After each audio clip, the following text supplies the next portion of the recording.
আমি শুনি একদিন পরীক্ষা করার জন্য রাজপথে বনানীর রাস্তায় নামলাম, 3-4 জন ভিক্ষুক লাইন ধরে বসা। সালাম দিলাম, জবাব তারা দিল না। আসলে এইভাবে জবাব দেওয়ার কথা না, সমাজে এর প্রচলন নেই। আমি কোনো কিছু মনে করিনি। এরপরে দরদ দিয়ে জিজ্ঞেস করলাম যে ভাই, কতদিন ধরে এখানে ভিক্ষা করো? একজনকে বললো, স্যার 7-8 বছর হয়ে গেছে। আমি তো মেলা সময় তুমি ভিক্ষা করেছো, এখনো তোমার ভিক্ষা করতে হয়? করা লাগে। তাই আমি বললাম যে কেমন মানুষের কাছ থেকে সহযোগিতা পাও? খারাপ না, সারাদিনে 2000-2500 এরকম হয়ে যায়। মাশাল্লাহ, তাইলে তো কম না। স্যার থাকে না। থাকে না কেন? যে প্রথমেই 400 টাকা দিয়ে এখানে বসতে হয়। আমি জিজ্ঞাসা করলাম কারে দিতে হয়? আপনি বুঝে নেন। মানে সে আমার দিকে ইশারা করলো আর যে আপনি বুঝে নেন।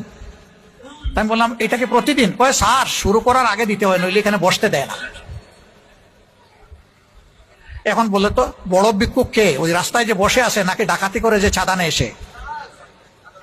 রাজার হস্ত করে সমস্ত কাঙ্গালের দন ছুরি, সেই কথার যেন বাস্তব প্রতিধ্বনি যারা এরকম করে।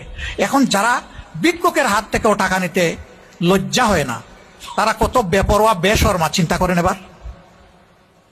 সেই চাঁদাবাজ, দখলদার, দুর্নীতিবাজ, মামলাবাজ, এই লোকগুলার কারণে আমাদের সমাজে নিরীহ মানুষের শান্তি নাই, একেবারেই নাই।